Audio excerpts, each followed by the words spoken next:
Assalamualaikum warahmatullahi wabarakatuh. Sebelumnya izin memperkenalkan diri, nama saya Armanus Barman dengan NIM 2301006.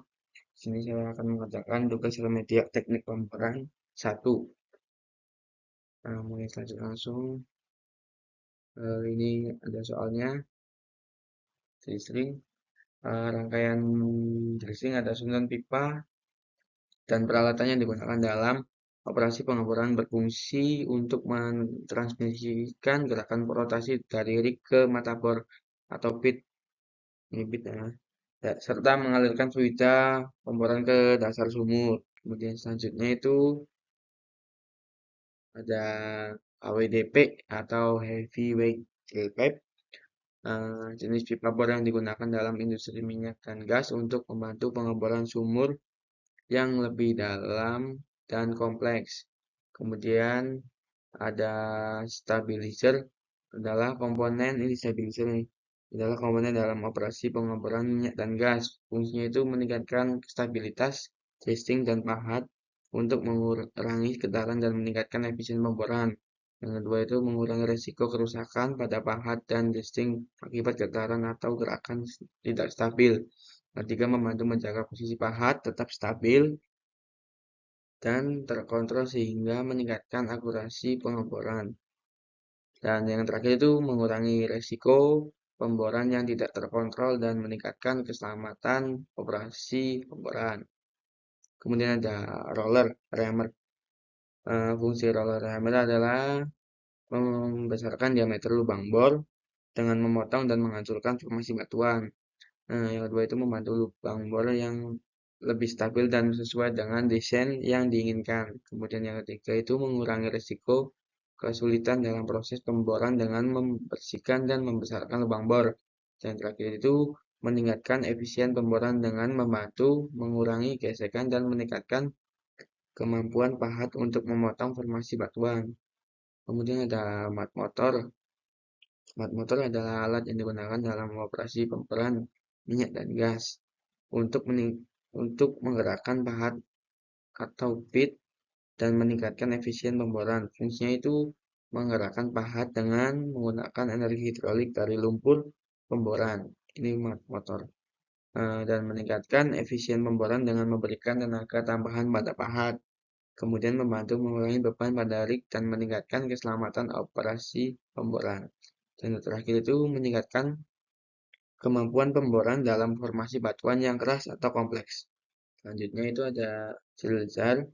Ini drill adalah alat yang digunakan dalam operasi pemboran minyak dan gas untuk membantu melepaskan pipa bor yang terjepit atau stuck. Fungsinya itu memberikan pukulan atau impact pada pipa bor untuk membantu pipa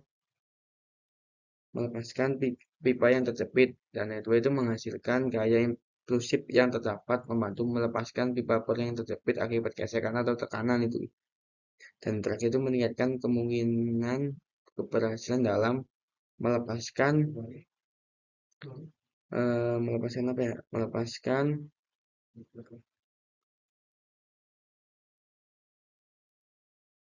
Melepas pipa bor yang terjepit sehingga mengurangi waktu dan biaya operasi pemboran.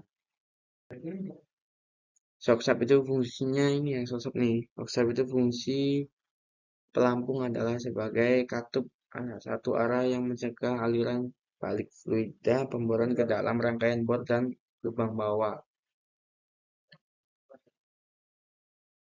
Selanjutnya ada jenis-jenis mata bor.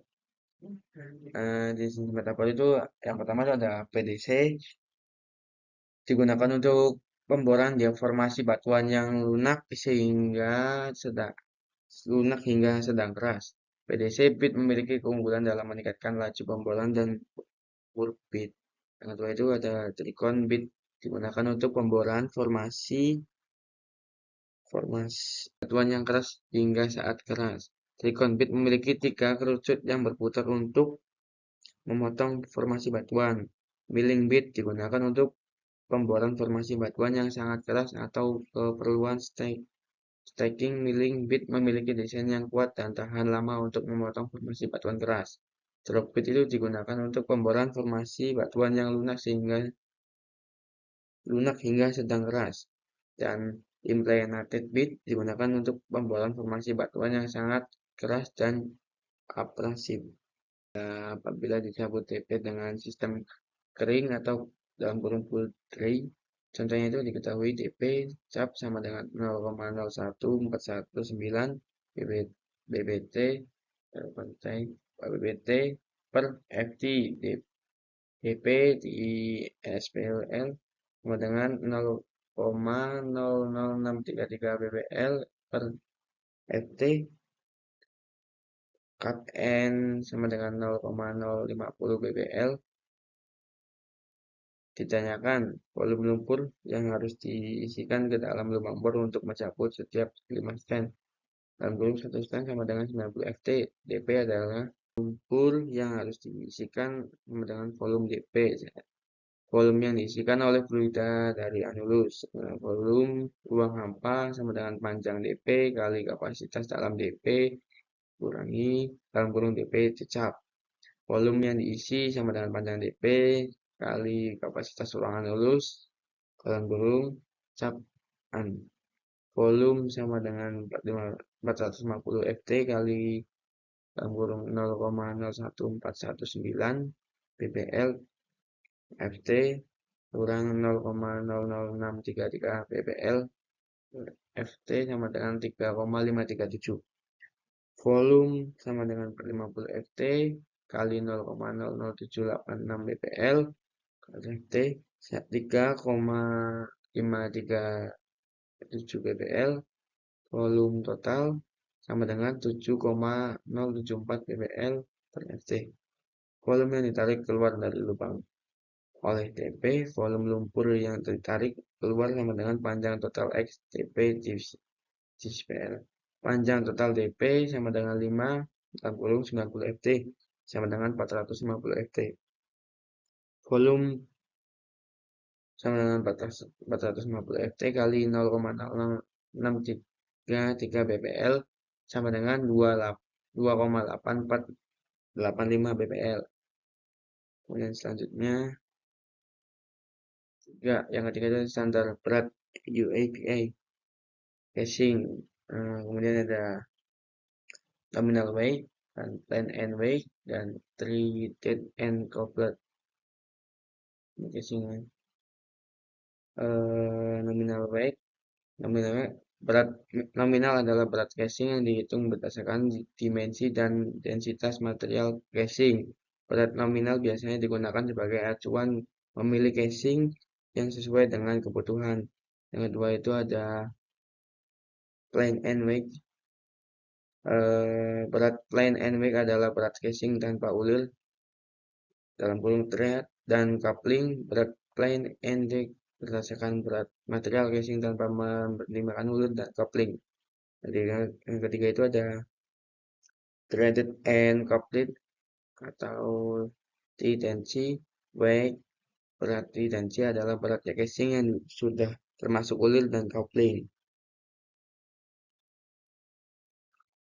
Kemudian ada standar UPA untuk panjang casing itu R kurang 1 sampai 2 kisaran panjang setiap patangan casing antara 16 FT sampai dengan 25 FT, 95% memiliki panjang di atas 80 FT.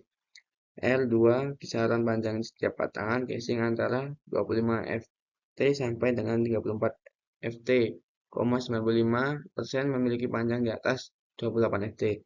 R3 kisaran panjang setiap patangan casing lebih dari 34 FT, 95% memiliki panjang di atas 36 FT. Ini bentuk casingnya. Dan ada 4 spesifikasi ABA coupling. Pertama ada short round the thread dan coupling dalam kurung CSG. Dan yang kedua itu long round thread dan coupling LCSG. Water thread dan coupling BCSG dan extreme line thread XCSG. Ada short round thread coupling memiliki kulir pendek dan kopling yang sesuai untuk casing dengan diameter kecil hingga sedang. CSG biasanya digunakan untuk aplikasi dengan tekanan rendah hingga sedang. Long rod, nomor 2 itu long rod, thread, dan kopling atau LCSG.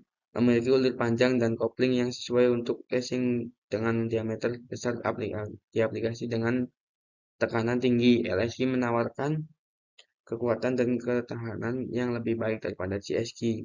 Yang ketiga itu ada Butter Street dan Coupling BCSG, memiliki kulir berbentuk butters yang dirancang untuk memberikan kekuatan dan ketahanan yang lebih baik dalam aplikasi dengan tekanan tinggi dan kondisi yang ekstrim. Dan yang terakhir itu ada Extreme Milling Treats dalam kurung XCSG, kulir yang dirancang untuk memberikan kekuatan dan ketahanan yang sangat tinggi dalam aplikasi dengan tekanan ekstrim dan kondisi yang sangat berat. Terus ada beberapa jenis pembebanan pada casing. Yang pertama itu ada beban bus atau bus load dan beban collapse load dan beban axial dan tension load. Dan yang terakhir ada beban thermal. Yang pertama itu ada beban bus. Beban bus adalah tekanan internal yang dapat menyebabkan casing meledak atau pecah. Beban bus biasanya terjadi ketika tekanan fluida di dalam casing lebih tinggi daripada kekuatan casing. Dan kedua itu beban collapse.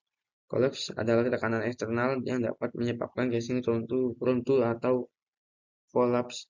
Beban collapse biasanya terjadi ketika tekanan di luar casing lebih tinggi daripada kekuatan casing. Dan kemudian ada beban aksial. Beban aksial itu adalah gaya tarik yang bekerja pada casing. Biasanya disebabkan oleh berat casing itu tersendiri atau gaya yang bekerja pada arah aksial. Beban aksial terdapat mempengaruhi kekuatan dan integritas casing.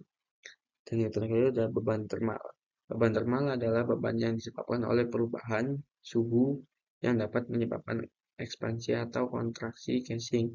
Beban thermal dapat mempengaruhi kekuatan dan interaksi casing terutama dalam kondisi suhu ekstrim. Selanjutnya itu ini casing yang selanjutnya itu fungsi casing dan klasifikasinya.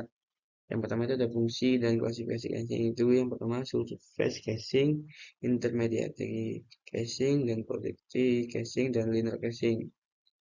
Dan yang pertama itu surface casing, fungsinya itu melindungi air, tanah, dangkal, dan mencegah kontaminasi. Dipasang pada bagian atas sumur untuk melindungi zona air, tanah, dangkal. Dan kedua itu intermediate casing, fungsinya itu melindungi zona tekanan abnormal dan mencegah kebocoran fluida. Dipasang pada bagian tengah sumur untuk melindungi zona tekanan abnormal dan memungkinkan pengeboran lebih lanjut. Dan produksi casing itu fungsinya melindungi sumur produksi dan memungkinkan produksi minyak atau gas. Dipasang bagian bawah sumur untuk melindungi sumber produksi dan memungkinkan produksi minyak atau gas. Dan yang itu ada linear casing, fungsinya itu melindungi bagian tentu dari sumur dan memungkinkan pengeboran lebih lanjut. Dipasang itu pada bagian tertentu dari sumur untuk melindungi zona yang tidak stabil atau memungkinkan pengeboran lebih lanjut. Dan hydraulic horsepower. Hydraulic horsepower itu atau BHP mengacu pada daya yang dihasilkan oleh sistem hidrolik yang digunakan untuk menggerakkan mata bor dan komponen lainnya pada rig pengeboran. Ini adalah ukuran kekuatan keperluan untuk memutar mata bor, mengangkat rangkaian bor, dan menjalankan fungsi lainnya yang membutuhkan tenaga besar dari pengeboran. Ada pressure loss, hydraulic power, pertama datanya yang nomor satu data sumur yang dengan kedalaman sumur sama dengan 4000 ft, diameter sumurnya itu sama dengan 8,5, program sama dengan 7, linear data, string, titik, drill pipe, 80 dp sama dengan 4, 1/2, OD 3,826, IT 13,75 FT. Panjang DP 3964, FT tricolor, DC 61 per 4, OT 213/16, ID 83 FT. Panjang DC itu sama dengan 301 FT. Yang kedua itu ada data lumpur, densitas lumpur itu 88,5 ppg, plastik, viskositas atau PV sama dengan 17 CP, yield point atau YP sama dengan 12 LB atau 100 FT. Densitas cutting atau DC sama dengan 19,58 ppg, diameter cutting sama dengan 0,625 inci. Dan jika data pompa diameter liner, pompa sama dengan 6 inch, panjang truk sama dengan 7 3/4 inch, pompa tipe triplek. Ini versi pembuatannya. Ya, ini biasanya. Bila konversi ke daya watt adalah 1 HP sama dengan 745 watt. Jadi primer mover menyediakan daya watt sebesar 23,68 kali 745 watt sama dengan 17641,6 watt. Mungkin segini aja atas presentasi dari saya. Bila saya ada salah kata, saya mohon maaf. Wabillahi taufiq wal hidayah. Wassalamualaikum warahmatullahi wabarakatuh. Semoga bermanfaat.